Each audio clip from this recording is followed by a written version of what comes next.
5 বছর আগে এই ঘরেই আর এখানে জাহ্নবীকে খুন করা হয়েছিল।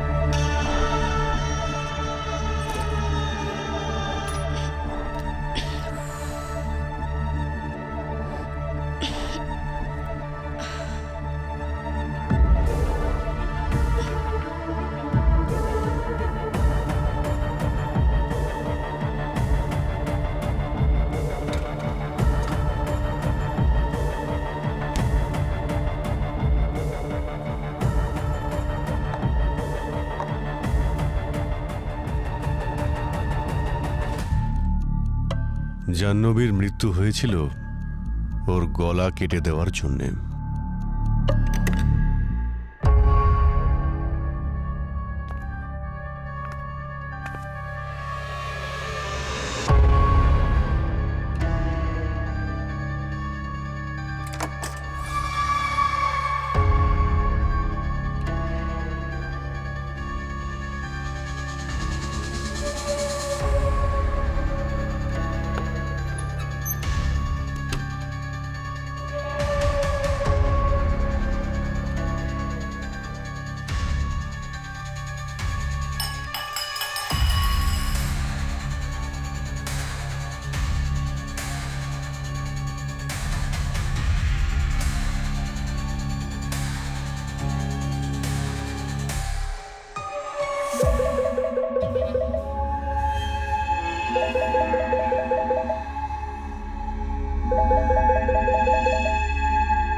জাহ্নবীর খুনে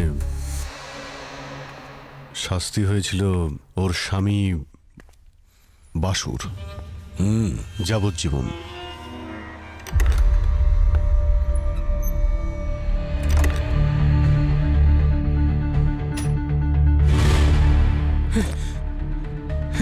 জাহ্নবী, জাহ্নবী, এসব কি করে হলো? জাহ্নবী, কি করে হলো? জাহ্নবী, কে করেছে বলো। যদি এটা পুলিশের হিসাবে ব্রেন শর্ট কেস হয়, খুনি ধরা পড়েছিল এবং তার যাবজ্জীবন জেল হয়েছিল, তাহলে 5 বছর বাদে এই কেসটা আবার কেন ওপেন করা হচ্ছে? হয়তো সেই জন্যই যে জাহ্নবীর আসল খুনির হয়তো বিবেক জেগে উঠেছে, সে এই খুনের দায় স্বীকার করে নেয়। কি? তাহলে এই লোকটা কি যে 5 বছর আগে ঘটে যাওয়া একটা কেসের দোষ নিজের ঘাড়ের উপর নিচ্ছে, আর সেটা তখন যখন এই কেসে ধরা পড়া বা আসামি আগে থেকে এই জেলে বন্দী আছে? আরে অবাক করার বিষয় যে মানুষটা এই খুনের দায় তার নিজের ঘাড়ে নিয়েছে, সে 15 বছর ধরে জেলের ভিতরেই আছে। আরে ভাই, কেন এইরকম অদ্ভুত কেসগুলো মাঝে মাঝে আমাদের কপালেই লেখা থাকে? দয়া এখনো বাকি আছে। যে খুনি এই খুনের দায় নিজের ঘাড়ে নিয়েছে সে কোনো সাধারণ অপরাধী নয়, বরং সে একজন পরিচিত সিরিয়াল কিলার। Serial killer? হ্যাঁ, আর এখন আমাদের এটা খোঁজ নিতে হবে যে জাহ্নবীকে খুন কে করেছে। ওই সিরিয়াল কিলার যে 15 বছর ধরে জেলের ভিতরে আছে, নাকি ওর স্বামী বাসু যে এই খুনের অপরাধে অলরেডি জেলের ভিতরে রয়েছে।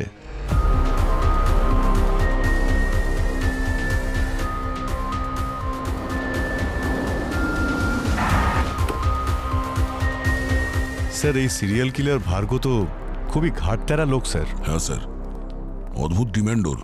বলছি আমি কারোর সঙ্গে কথা বলবো না, শুধু এসিপি প্রদ্যুম্নের সঙ্গে কথা বলবো। সেটা এই কারণেই যে 15 বছর আগে আমি ওকে গ্রেপ্তার করেছিলাম, স্যার এই ভার্গ খুব নির্মমভাবে 11 জন মেয়েকে খুন করেছিল। আর 12 নম্বর জনকে খুন করার আগে আমি ওকে অ্যারেস্ট করেছিলাম। যদি বাকি 11 জনকে বাঁচাতে পারতাম। মনে হচ্ছে এই ভার্গ আমাদের সঙ্গে মাইন্ড গেম খেলছে। এই কনফেশন করবে যে ওই মেরেছে জাহ্নবীকে।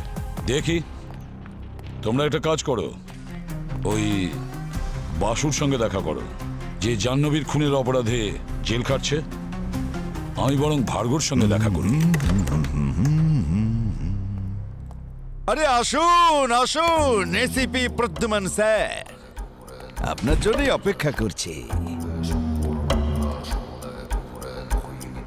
15 বছর কেটে গেছে, কিন্তু এই 15 বছরে আপনি মোটেই বদলাননি। সেই সিংহের মতো হাঁটা চলা আপনার, আর চোখেতে অপরাধীদের জন্য প্রচন্ড ঘৃণা। কি জন্য তুমি আমাকে ডেকেছো? আরে আরে, আপনি তো মনে হচ্ছে ঘোড়ায় জিন চড়িয়ে এখানে এসেছেন, এত তাড়াহুড়ো আপনার। আরে এত বছর পর দেখা হলো, প্রথমে খানিকটা গল্প সল্প হয়ে যাক। সামনের সপ্তাহে তোমার ফাঁসি হতে চলেছে। আজ্ঞে হ্যাঁ, মরার পর যখন আমি ওপরে যাব, আপনার ছেলেকে কোনো খবর দিতে হবে কি, যাকে আপনি গুলি করে দিয়েছিলেন?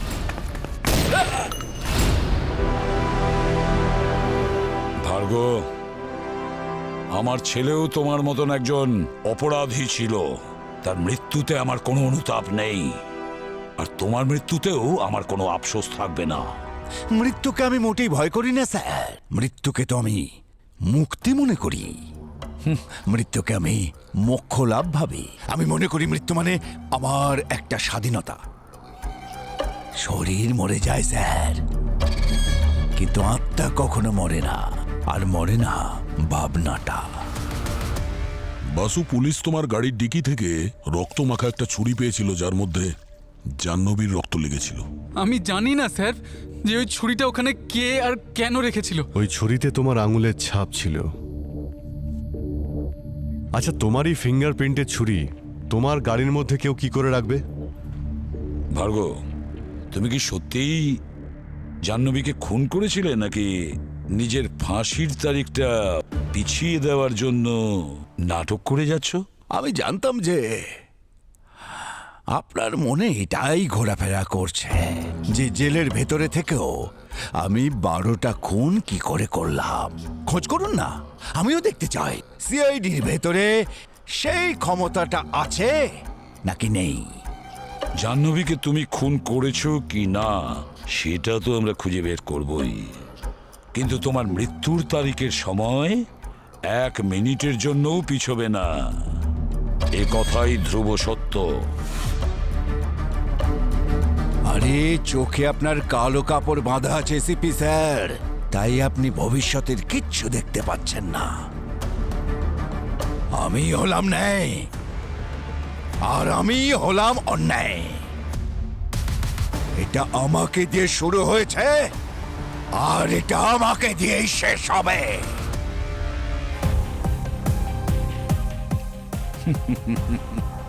ভার্গ, বাসু, তুমি যদি সত্যিই নিজেকে নির্দোষ মনে করো, তাহলে আমাদের সবকিছু প্রথম থেকে বলো। কি হয়েছিল সেদিন, যেদিন জাহ্নবীকে খুন করা হয়? স্যার, সেদিন যখন আমি অফিস থেকে বাড়ি ফিরলাম, আমার স্ত্রী জাহ্নবী তখন মেঝেতে কাতরাচ্ছিল। ওর গলায় ছুরির আঘাতের চিহ্ন ছিল। আর জাহ্নবী কে করেছে এটা? জাহ্নবী বলো, কে করেছে বলো আমাকে। পুলিশকে ফোন করতে হবে। কি ক্যামেরা, কোন ক্যামেরা? কোথায় ক্যামেরা? কে নিয়ে গেছে? হ্যাঁ, কে?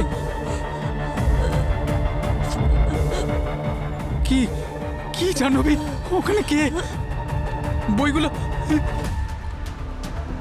আমি আমার জাহ্নবীকে খুন করিনি, কিন্তু আদালত আমার কথা বিশ্বাস করলো না।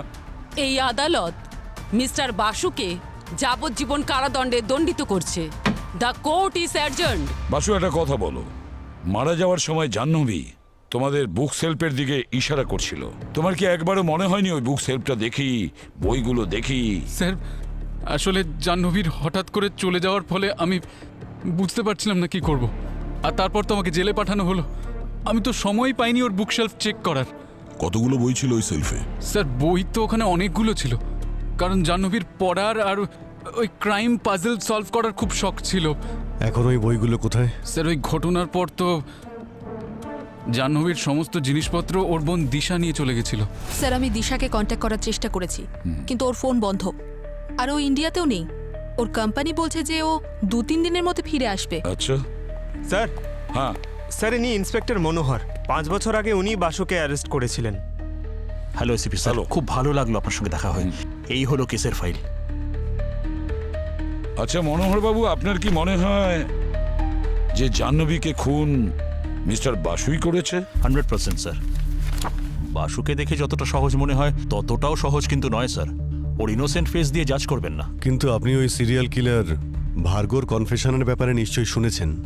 ও তো বলছে যে জাহ্নবীকে খুন নাকি ওই করেছে। স্যার ওই ভার্গোকে বাসুই নিজের জালে জড়িয়েছে, কারণ ভার্গোর 1 সপ্তাহের মধ্যেই ফাঁসি হবে। আর এই সিচুয়েশনে ভার্গো যদি জাহ্নবীর খুনের দায় নিজের কাঁধে নিয়ে নেয় তাহলে বাসু জেল থেকে ছাড়া পেয়ে যাবে। নিজেদের মধ্যে কোনো ডিল নিশ্চয়ই হয়েছে, ইটস ভেরি ক্লিয়ার। মনোহর বাবু, আমার মনে হয় আপনি ভার্গোকে ভালো করে চেনেন না। স্যার আমি ভার্গোর কেস ফাইল ভালো করে পড়েছি। 11টা খুন করেছিল না?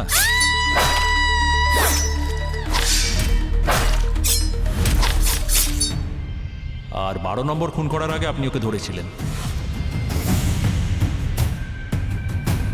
সেগুলো সবই তো এই ফাইলে লেখা আছে, কিন্তু ও 12টা খুন করতে চেয়েছিল কেন সেটা কি আপনি জানেন? না। এই কয়েদির কাছে 12 নম্বরটা খুবই প্রিয়। যেমন বছরে 12 মাস, অ্যাস্ট্রোলজিতে 12টা ঘর, ঘড়িতেও 12টা, রাশিফলের এই 12টা সানশাইন। আর আশ্চর্য ব্যাপার, প্রতি মাসের 12 তারিখেই ও খুন করত রাত্রি 12টার সময়। আর সেটা সবসময় কোনো মেয়েরই যার জন্মদিনও 12 তারিখেই হতো। যেমন ইউনিভার্সে 12 নম্বরটা খুব গুরুত্বপূর্ণ, সেরকম 12টা মেয়েকে খুন করলে ওর নাকি মোক্ষ লাভ হয়ে যাবে। ও মাই গড, লোকটা তো একদম ম্যানিয়াক। এই রকম পাগলামি। আর এখনও তো জেলের মধ্যেই কনফেশন করেছে যে ও 12 নম্বর খুন 5 বছর আগেই করেছে, জাহ্নবীকে। স্যার আমার মনে হয় যে ওর 12টা খুন করার পাগলামি এমনভাবে মাথায় চড়ে বসেছিল যে এখন ওর মনে হচ্ছে অলরেডি ও 12 নম্বর খুনটা করেই ফেলেছে, যেটা আদৌ হয়নি। তার মানে আপনি এখন এটাই বিশ্বাস করেন যে জাহ্নবীর খুন বাসুই করেছে, ভার্গো করেনি? একদম স্যার। স্যার আমি কেসের তদন্ত খুব ভালোভাবে করেছি, নিজের দিক থেকে কোনো খামতি রাখিনি। আপনি চাইলে সমস্ত ফ্যাক্টস চেক করতে পারেন। স্যার আমি এখন পুলিশ ফোর্স থেকে রিটায়ার করেছি, কিন্তু এই কেসে যদি আমার কোনো সাহায্য লাগে তো please feel free to contact me any time. Thank you very much. Thank you sir. আমি আসি, জয় হিন্দ। আসুন। স্যার, হ্যাঁ, যদি এই ভার্গো যেটা বলছে সেটা সত্যি হয়, তাহলে হতে পারে যে 5 বছর আগে 2020-তেও যে কোনো রকম ভাবেই হোক কিছু সময়ের জন্য জেল থেকে পালিয়েছিল জাহ্নবীকে মারতে। হতে পারে। তাহলে খোঁজ নাও। স্যার, স্যার 2020-তে জাহ্নবী কোনো জেবিশা নামের এক হসপিটালে নার্সের কাজ করত। ওখান থেকে তো কিছু জানতে পারি আমরা। 5 বছর আগে এখানে একজন জাহ্নবী নামে এক নার্স কাজ করত। এই যে মনে আছে আপনার? আরে আরে এ তো জাহ্নবী। খুবই মিষ্টি মেয়ে ছিল, প্রতিদিন আমার জন্য বাড়ি থেকে খাবার বানিয়ে নিয়ে আসতো। হ্যাঁ। আচ্ছা, কিন্তু আমি তো শুনেছি যে ও মেজাজি টাইপের মেয়ে ছিল। না স্যার, এমন না, এমন না। এটা সত্যি নয়? না। না, মানে আমি বলতে চাইছি এই হসপিটালের কোনো রোগীর সঙ্গে বা রোগীর ফ্যামিলির সঙ্গে কোনো স্টাফের সঙ্গে কোনো কি ঝগড়া হয়েছিল? আরে না স্যার, বরং ওকে তো সবাই পছন্দ করত। কিন্তু একজন রোগীর সাথে ওর এমন বন্ধুত্ব হয়ে গিয়েছিল যে ঘন্টার পর ঘন্টা গল্প করত। আচ্ছা, কে ছিল সে? নাম মনে আছে আপনার? না, নাম তো মনে নেই স্যার। কোনো বিশেষ কথা মনে আছে ওই রোগীর বিষয়ে? হ্যাঁ, ওর কাছে একটা ক্যামেরা থাকতো। ক্যামেরা? ক্যামেরা? ক্যামেরাতে কি ছিল? ক্যামেরা? হ্যাঁ, ওর ওই ক্যামেরা দিয়ে নিজের রোগ আর চিকিৎসার বিষয়ে কিছু না কিছু সারাদিন রেকর্ডিং করতেই থাকতো। এই ভার্গোর একটা কথার ওপরেও আমি বিশ্বাস করতে পারছি না। এ মুখে এক রকমের বলে আর কাজে আর এক রকমের। ও আমাদের বলেছে যে জাহ্নবীকে নাকি ওই খুন করেছে, অথচ জাহ্নবীর মৃত্যু না 12 তারিখ হয়েছে, না রাত্রি 12টার সময় হয়েছে, এমনকি জন্মদিনেও হয়নি। অথচ ও যে 11টি মেয়েকে খুন করেছে তাদেরকে রাত্রি 12টার সময় 12 তারিখে তাদের জন্মদিনে খুন করেছে। একদম ঠিক বলছো। আরো একটা কথা, যে 11টা মেয়েকে মেরেছেও সবার সানসাইন ছিল আলাদা আলাদা। শুধু ক্যাপ্রিকন রাশির মেয়েকেও মারেনি, আর জাহ্নবী তো স্করপিও ছিল। দেখো, একই রাশির দুটি মেয়েকে মারা, সাধারণত সিরিয়াল কিলাররা মার্ডারের ধরন তো চেঞ্জ করে না, কিন্তু এ কেন এর মার্ডার প্ল্যান চেঞ্জ করলো? সেটাই তো শাহরুখে, এই যে ভার্গব আছে না, অন্য কারোর অপরাধ নিজের মাথায় চাপাচ্ছে, কিন্তু কেন কেন নিজের সঙ্গে চ্যালেঞ্জ নিচ্ছে ও? কিছু না কিছু গোলমাল আছে শাহরুখে, নিশ্চয়ই কিছু না কিছু গোলমাল আছে। স্যার, হ্যাঁ স্যার, ওই জেবিশা হসপিটাল থেকে পেশেন্টদের ডেটাবেস নিয়ে এসেছি, পঙ্কজকে দিয়েছি। খুব তাড়াতাড়ি জানতে পারা যাবে ওই ডকুমেন্টারি তৈরি করা পেশেন্টটা কে ছিল, যার সঙ্গে জাহ্নবীর খুব গভীর বন্ধুত্ব হয়। স্যার, জেলে ভার্গব অন্যান্য কয়েদিদের একটু অন্যরকম গল্প শোনাচ্ছে। ও বলছে যে 5 বছর আগেও জেল থেকে বাইরে বেরিয়েছিল আর কোনো জাহ্নবী নামের মেয়েকে খুন করেছিল। স্যার হসপিটালের ডেটাবেসে যে নেম লিস্ট পাওয়া গেছে তার মধ্যে একজনের নাম অনুরাগ, ডকুমেন্টারি ফিল্ম মেকারও। এটা ওর ছবি, সোশ্যাল মিডিয়া থেকে পেয়েছি। অনুরাগ, সিআইডি। জাহ্নবীর বিষয়ে কিছু জানার ছিল। জাহ্নবী বিষয়ে আপনি আমাকে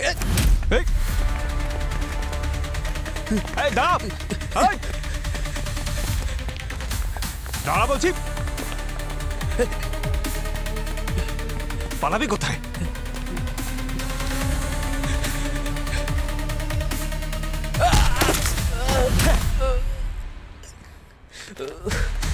কিরে, সিআইডির নাম শুনে পালাচ্ছিস? ছোঁয়াছুঁই খেলছিস নাকি? স্যার, আমি এর জন্য পালাচ্ছিলাম না যে আমি কোনো অপরাধ করেছি। আমি এর জন্য পালাচ্ছিলাম যাতে আমার মা বাবা সুরক্ষিত থাকে। তার মানে হসপিটালে আমি আমার সময় কাটানোর জন্য নিজের চিকিৎসার উপর ডকুমেন্টারি করব বলে ভেবেছিলাম। জাহ্নবী আমাকে সাহায্যও করেছিল। ওই সময় আমি ওকে ক্যামেরা অপারেট করাও শিখিয়েছিলাম। জাহ্নবী ব্যবহার কয়েকদিন পর বেশ পাল্টে গেল। খুব অদ্ভুত বিহেভ করতো, সবসময় চিন্তা, ভয়, হতাশ। হয়তো ও কোনো প্রবলেমে ছিল। কিরকম প্রবলেম? আমি ওকে অনেক জিজ্ঞেস করেছিলাম, কিন্তু হঠাৎ আমার সঙ্গে কথা বলাই বন্ধ করে দিল। উল্টে এমন একটা বিহেভ করা শুরু করলো যেন ও আমাকে চেনেই না। আরে জাহ্নবী, জাহ্নবী, এটা দেখো। জাহ্নবী, আরে আমার কথাটা শোনো। একদিন হঠাৎ ঘুম থেকে উঠে দেখি আমার ব্যাগের মধ্যে ক্যামেরাটা নেই। আরে আমার ক্যামেরা? নার্স, ভেবেছিলাম চুরি হয়ে গেছিল, কিন্তু 2 দিন পর জানতে পারলাম যে জাহ্নবী মারা গেছে। তাহলে তোমার হারিয়ে যাওয়া ক্যামেরার জন্য পুলিশে রিপোর্ট করনি কেন? রিপোর্ট করেছিলাম ম্যাম, নিশ্চয়ই করেছিলাম, কিন্তু ওই রাতে 2জন লোক আমার ঘরে অ্যাটাক করেছিল। আচ্ছা অনুরাগ, ওই সময়ের কোনো ফুটেজ আছে তোমার কাছে? কোনো ফটোস, ভিডিওস, যা খুশি? আমি ওই ঘটনার পর আর কোনোদিন চেক করিনি। হয়তো এমন হতে পারে ক্লাউডে অটো সেভ হয়ে আছে।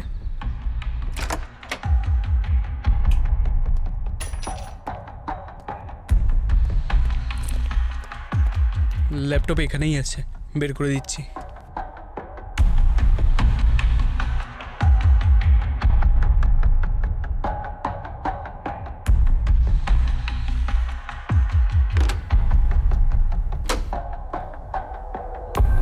হয়তো ল্যাপটপ বেডরুমে, আমি নিয়ে আসছি।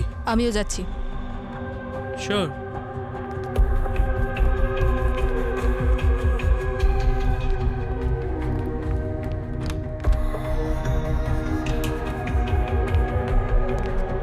এই যে ল্যাপটপ।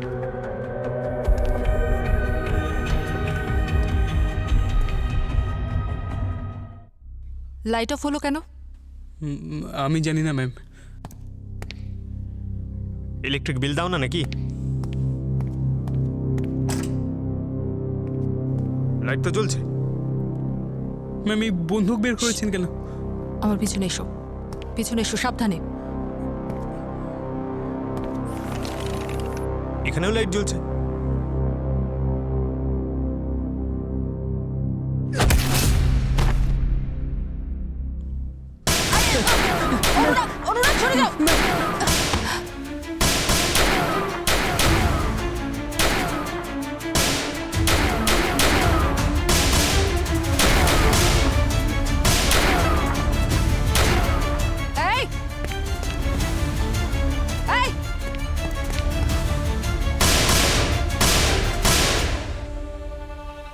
পঙ্কজ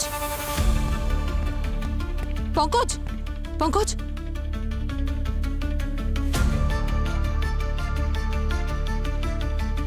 অনুরাগ অনুরাগ অনুরাগ অনুরাগ ও গড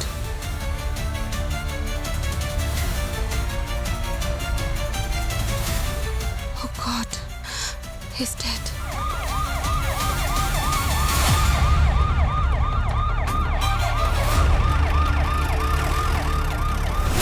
অনুরাগের উপর অ্যাটাক হয়েছে এই ল্যাপটপটা চুরি করার জন্য। কিন্তু স্যার ওরা কি করে জানলো যে আমরা আজ এখানে অনুরাগের বাড়িতে ফুটেজ নিতে এসেছি? ওরা কি গত 5 বছর ধরে অনুরাগের উপর নজর রাখছে? হতে পারে, হতে পারে ওরা জেনে গেছে যে সিআইডি খুব তাড়াতাড়ি ওদের কাছে পৌঁছে যাবে। কিন্তু এই কথাটা বুঝতে পারছি না যে জাহ্নবীর মৃত্যুর 5 বছর বাদে এগুলো কেন হচ্ছে। স্যার যদি জাহ্নবী আর অনুরাগকে যারা মেরেছে তারা একই গ্যাংয়ের হয়, তাহলে এটা ক্লিয়ার হয়ে গেল যে জাহ্নবীকে অন্য কেউ মেরেছে, ভার্গরের এতে কোনো হাত নেই। তার মানে জাহ্নবীকে ভার্গব মারেনি, বাসুও মারেনি। তার মানে কোনো তৃতীয় ব্যক্তি আছে যে এই অন্যায়টা করছে।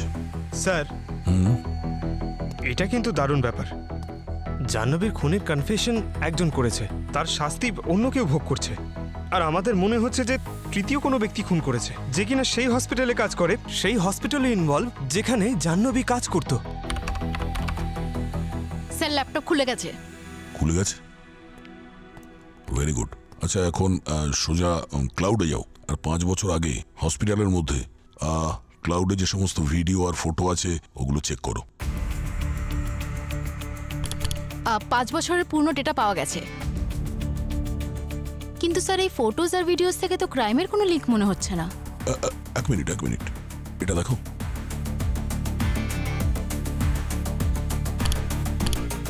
এটা দেখো, এই যে লোকটা পেছনে দাঁড়িয়ে আছে, এ তো সে না ইন্সপেক্টর মনোহর যে বাসুকে অ্যারেস্ট করেছিল?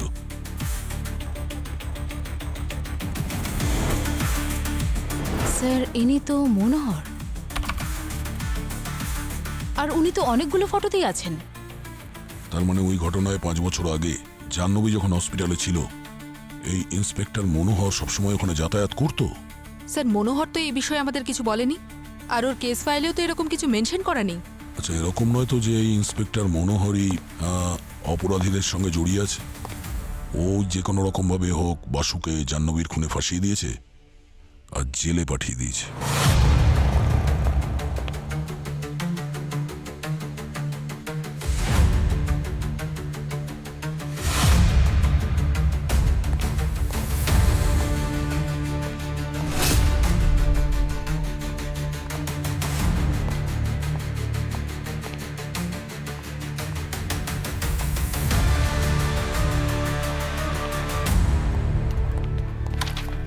হ্যাঁ পুরবি। স্যার জাহ্নবীর বোন দিশা এই বইগুলো দিয়েছে, ও জাহ্নবীর বুক কালেকশন রেখে দিয়েছিল। আচ্ছা, মারা যাওয়ার আগে জাহ্নবী বইয়ের দিকে আঙুল দেখিয়েছিল। মনে হচ্ছে কোনো না কোনো সূত্র লুকিয়ে আছে যা কিনা এই বইগুলোর মধ্যে জাহ্নবীর মৃত্যু কানেক্টেড।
স্যার এই বইটাতে পেপারটা পেলাম, এটাই কিছু কোড লেখা আছে মনে হচ্ছে। কোড বা পাজল কিছু তো একটা আছে। স্যার এই বাসু বলেছিল যে জাহ্নবীর মিস্ট্রিজ আর এই পাজল সলভ করার খুব শখ ছিল। তাহলে মরার আগে যে ইশারা করেছিল সেটা এই পাজলের দিকে ইশারা করছিল না তো? Simple math sir. এই ব্যানারি আর ডেসিবেল নাম্বারের কম্বিনেশন আছে স্যার। আচ্ছা, আরে ভাই, ওই শ্রেয়াকে আমি স্কুলে পড়াতাম না ভাই, একটু আধটু আমিও শিখেছি।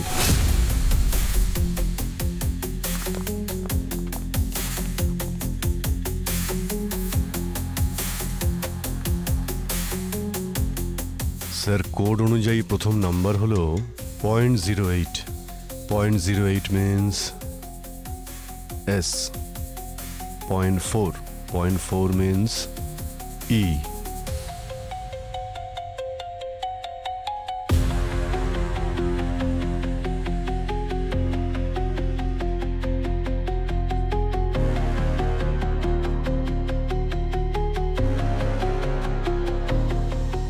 Secret agent my web net. Secret agent my web net, কি হতে পারে এটা? স্যার এটা মনে হচ্ছে কোনো email ID. Mail ID? Secret agent @, myweb.net।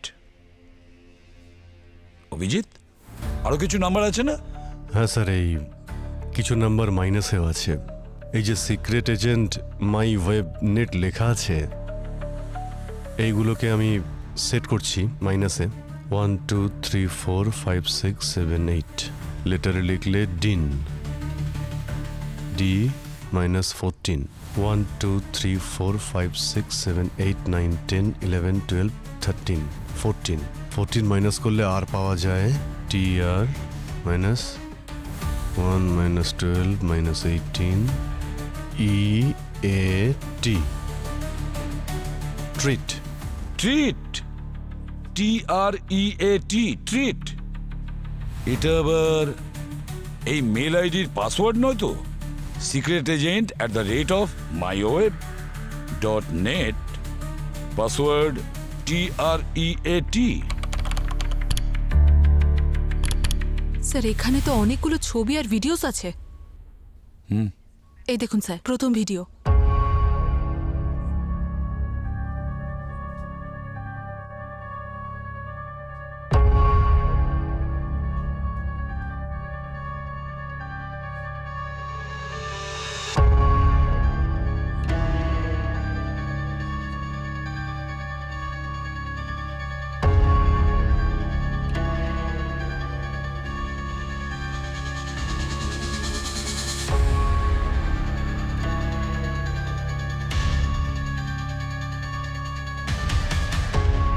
মনোহর?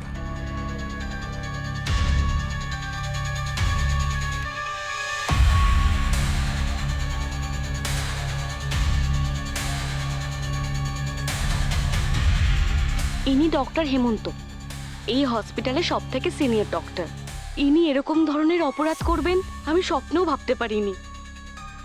আমরা তো ভাবতাম আমরা এই হসপিটালে মানুষের জীবন বাঁচাই, কিন্তু যারা জীবন বাঁচায় তারা যদি এরকম কাজ করেন তাহলে সাধারণ মানুষ কাদেরকে বিশ্বাস করবে? মৃত মানুষের অর্গানস বার করে বিক্রি করে দেওয়া হচ্ছে। এখানে নোংরা ব্যবসা চলছে। তার মানে আমরা যে কেসটাকে সিরিয়াল কিলারের 12 নম্বর খুন ভেবে চলেছি সেটা আদতে তা নয়। এরকম সত্যি যা আমরা কখনো স্বপ্নেও ভাবতে পারি না। Yes sir. Jahnavi doctor Hemant আর মনোহরের অপরাধের ব্যাপারে জানতে পেরেছিল। ও ওদের বিরুদ্ধে প্রমাণ জোগাড় করছিল। তাও সেটা আবার সেই ক্যামেরাতেই যাতে এই অনুরাগ ডকুমেন্টারি ফিল্ম শুট করছিল। স্যার স্যার এইমাত্র জানতে পেরেছি ডক্টর হেমন্ত তো মারা গেছে 2 বছর আগে হার্ট অ্যাটাকে। মাই গড, ডক্টর হেমন্ত মারা গেছেন? তার মানে দুজন অপরাধীর মধ্যে একজন মারা গেছে, বেঁচে আছে মনোহর। তার মানে হলো মনোহরই এসব কাণ্ড ঘটাচ্ছে। মনোহর।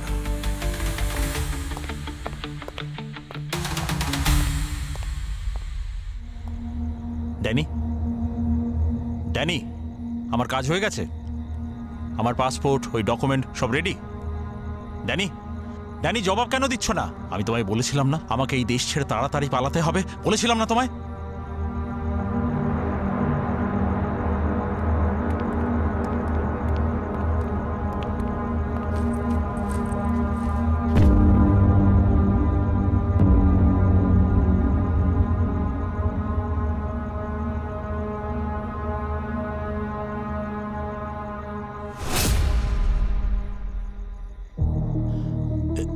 এটা কোথাকার পাসপোর্ট?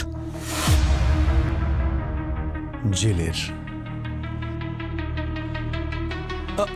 অভিজিৎ, সরি, এই রুটের সমস্ত রাস্তা বন্ধ।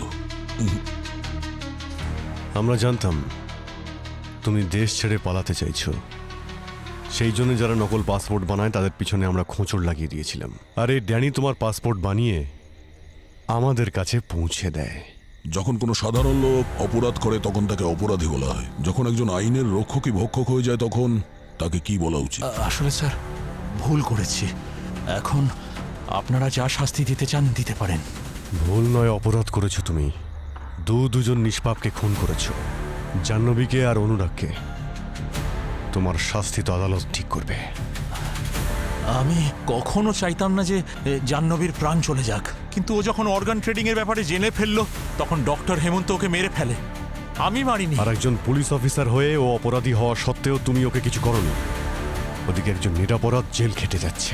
স্যার টাকার জন্য করছিলাম, কিন্তু বিশ্বাস করুন জাহ্নবীর মৃত্যু আমার মনকে আজও কষ্ট দেয়। এই নামা বন্ধ কর। মনকে আজও কষ্ট দেয়? তাহলে তুই আরো একটা খুন করতিস না অনুরাগের? যদি মনকে কষ্ট দিত আর কি করতাম? আমি জানতাম আপনারা যদি এই কেসের শিকড় অবধি পৌঁছে যান তো আমিও ধরা পড়ে যাব, সেই জন্য মেরে দিয়েছিলাম অনুরাগকে। কি করতাম আমি? তোমার শাস্তি তো পরে হবে।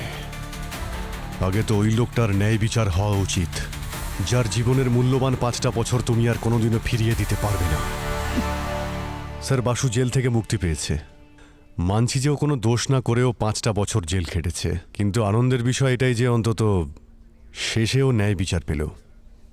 ঠিক বলেছ। কিন্তু স্যার, এটা বুঝতে পারছি না, এই মনোহর বলছিল যে জাহ্নবীকে খুন ডক্টর হেমন্ত করেছে।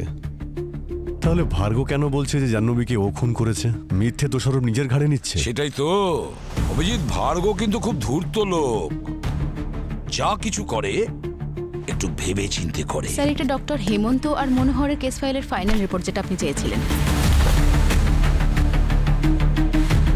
ডক্টর হেমন্ত,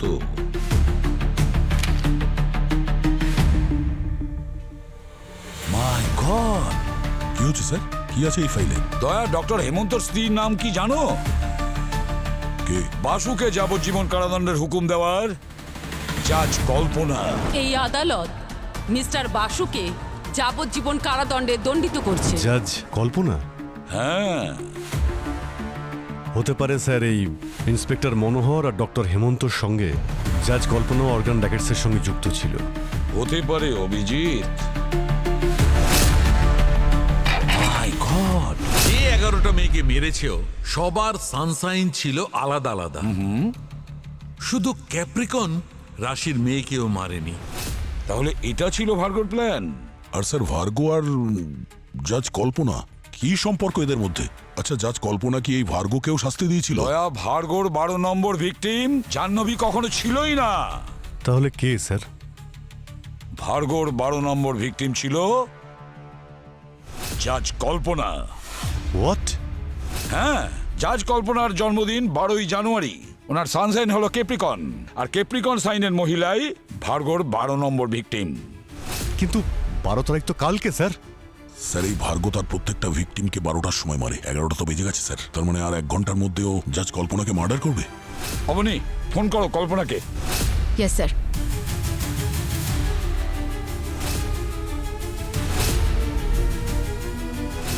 মাই গড! স্যার, কল্পনার ফোন তো সুইচ অফ।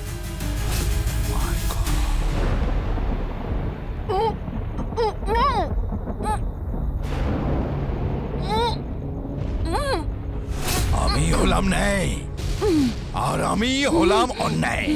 এটা আমাকে দিয়ে শুরু হয়েছে আর এটা আমাকে দিয়েই শেষ হবে।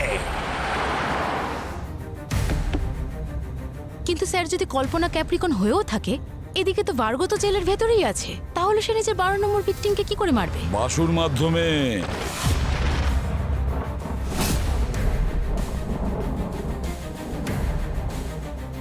ও এটা জানতো যে সিআইডি যদি ইনভেস্টিগেশন করে তাহলে এই বাসু নির্দোষ সেটা ওরা জানতেই পেরে যাবে। মাত্র আধ ঘন্টা বাকি, আর জাজ কল্পনা ফোনই তুলছে না।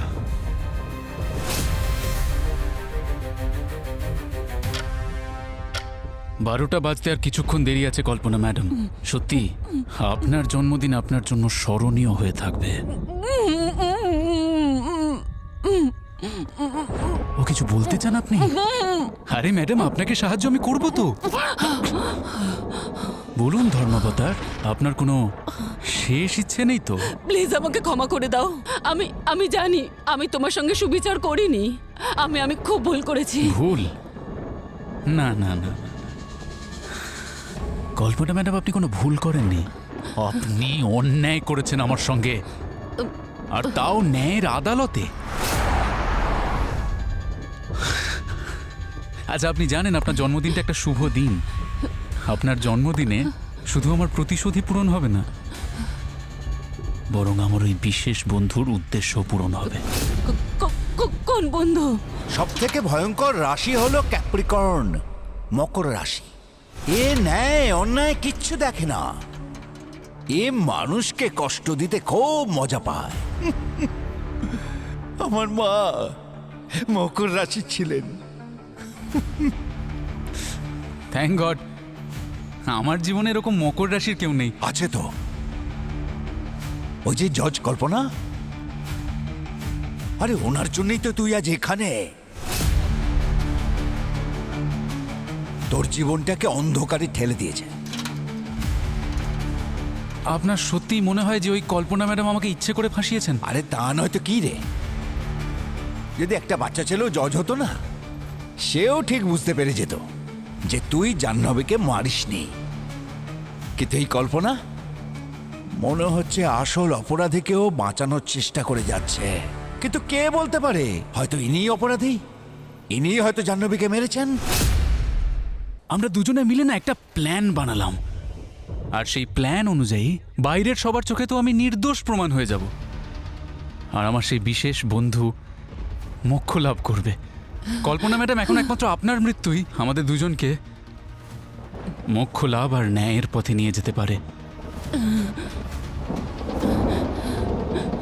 আর জাহ্নবীও এটা জেনে খুব খুশি হবে, জানেন, যে ওর দোষীরা অবশেষে শাস্তি পাচ্ছে, আর তাও আমার হাতে।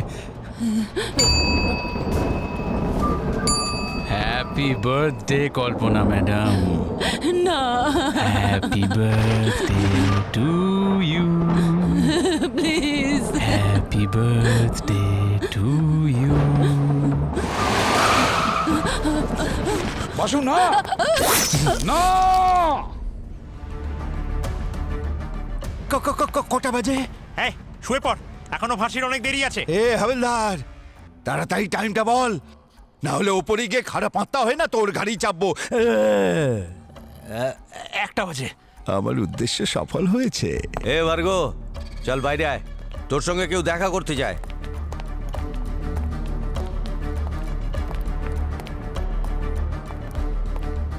আরে সিপি স্যার, যদি কোনো তৃষ্ণার্ত যদি 15 বছর পর তার তেষ্টার জল পায়, তাহলে সে কত আনন্দ পায়। ঠিক সেই রকম 12টা আলাদা আলাদা রাশির মেয়েদের মারবার স্বপ্নটা আজ আমার পূর্ণ হয়েছে। তো আপনি হয়তো এটা জানতে চাইবেন যে আমি এসব কি করে করলাম। গল্পটা শুরু হয়েছিল সেই দিন যেদিন আমাকে জেল থেকে হসপিটালে নিয়ে যাওয়া হয়েছিল রেগুলার চেকআপের জন্য। আর ওই হসপিটালে আমি বাসুকে দেখতে পাই। ও আগের রাতে আত্মহত্যা করবার চেষ্টা করেছিল। হয়তো অদৃষ্টই এটা চায়নি যে আমি আমার লক্ষ্যে অসফল হই, সেই জন্য বাসুকে আমার সামনে পাঠিয়ে দিয়েছিল। অন্ধকে যেমন জ্যোষ্ঠী তার পথ দেখায় সাহায্য করে, ঠিক সেই রকম ভাবে বিখ্যাত জজ কল্পনার উপর আমার নজর পড়ল। বাসুর বেডের সামনে জেলারের সাথে কিছু কথা বলছিল। আমার একটা খটকা লাগলো। আমি ভাবলাম, এত বড় একজন জাজ এখানে কি করছেন একটা কয়েদির কাছে? হঠাৎ করেই কল্পনার ফোনটা বেজে ওঠে। ব্যাগ থেকে ফোনটা বার করার সময় তার আইডেন্টিটি কার্ডটা মাটিতে পড়ে যায়। আর আমার দৃষ্টি ওর জন্মদিনের তারিখের ওপর পড়ে 12ই জানুয়ারি 1969, মানে ক্যাপ্রিকন।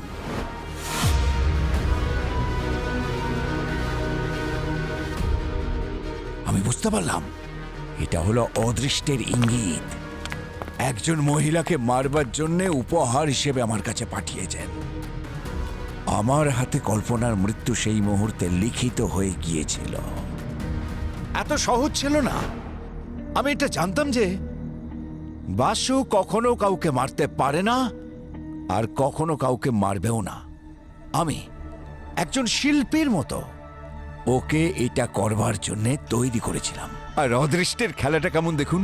বাসুকে মিথ্যে অপরাধে ফাঁসানোর আসল কারিগর ওই কল্পনা, আর আমার মোক্ষ লাভের আসল সংখ্যাও হলো ওই কল্পনা। আমি ভাবলাম যিনি বাসুকে সাজা দিয়েছেন সেই জজ কল্পনা ওর সাথেই দেখা করার জন্য হসপিটালে কেন এলেন।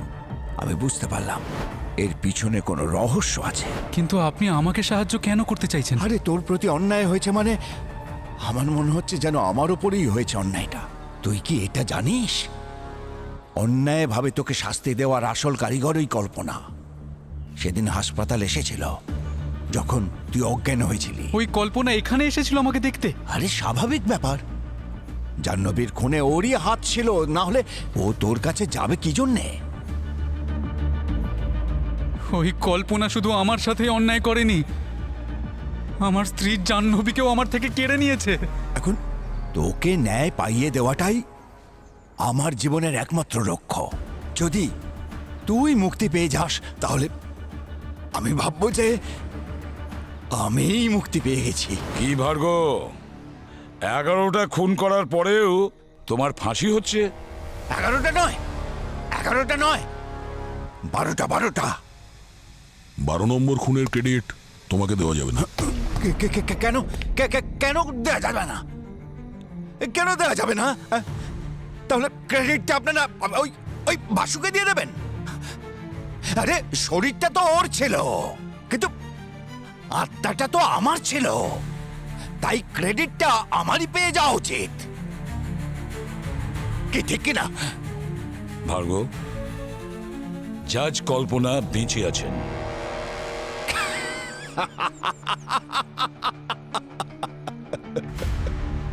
আপনারা সেই খেলাটা আমার সঙ্গে খেলছেন যা একদিন আপনাদের সাথে আমি খেলেছিলাম। মজা করছেন আপনি? আরে এটা হতেই পারে না। অবনে,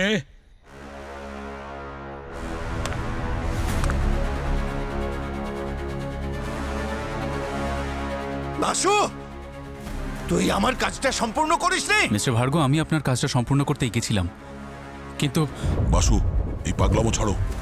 এই সবে তোমার নতুন জীবন শুরু হলো, কেন আবার ওই জেলের ভেতরে যেতে চাইছো? নির্দোষ হয়েও 5 বছরের শাস্তি ভোগ করেছি আমি।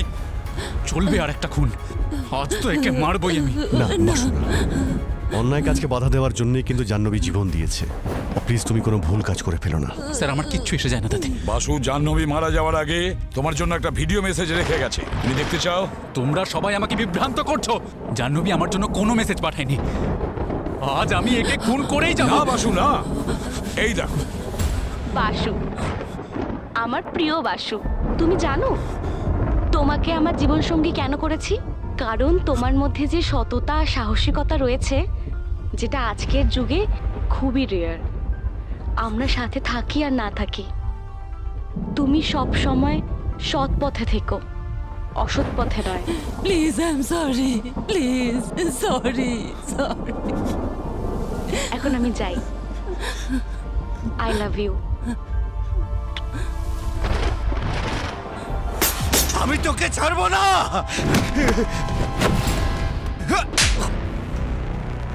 ভার্গ, তুমি ন্যায় অন্যায় বিচার করার কেউ না। পৃথিবীতে সবকিছু শুরু হয় সত্যি দিয়ে আর শেষও হয় সত্যি দিয়ে, বুঝেছো? কাউকে মেরে ফেলা কারো জীবনের উদ্দেশ্য হতে পারে না। তুমি অসুস্থ। আর তোমাকে কোন ডাক্তার বলেছিল যে 12টা আলাদা আলাদা রাশির মেয়েকে মারলে তুমি মোক্ষ লাভ করবে? আমার মা একজন খুব বড় মাপের অ্যাস্ট্রোলজার ছিলেন।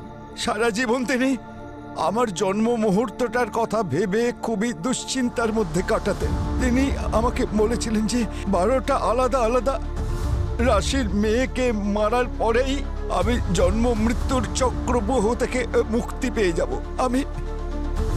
উনি বেঁচে থাকতে কখনো এই বিষয়টাকে খুবই সিরিয়াসলি নিইনি, কিন্তু উনি মারা যাবার পরে নানা সমস্যার পাহাড় আমার মাথায় চেপে বসলো। তারপর আমি মায়ের বলা সেই কথাগুলোর মানেটা অনুভব করলাম। ভার্গ, এই জন্যই লোকে বলে মা বাবার দেওয়া আদর্শ আর শিক্ষায় মানুষের জীবন সুন্দর হয়ে ওঠে। কিন্তু আফসোসের কথা যে তোমার মায়ের দেওয়া অন্ধবিশ্বাসকে ভর করে তুমি এমন পথে চালিত হয়েছিলে যেখানে কোনো মোক্ষ লাভ হয় না, শুধু ফাঁসিই হয়। For more updates, subscribe to our channel, click the show links and enjoy watching the videos.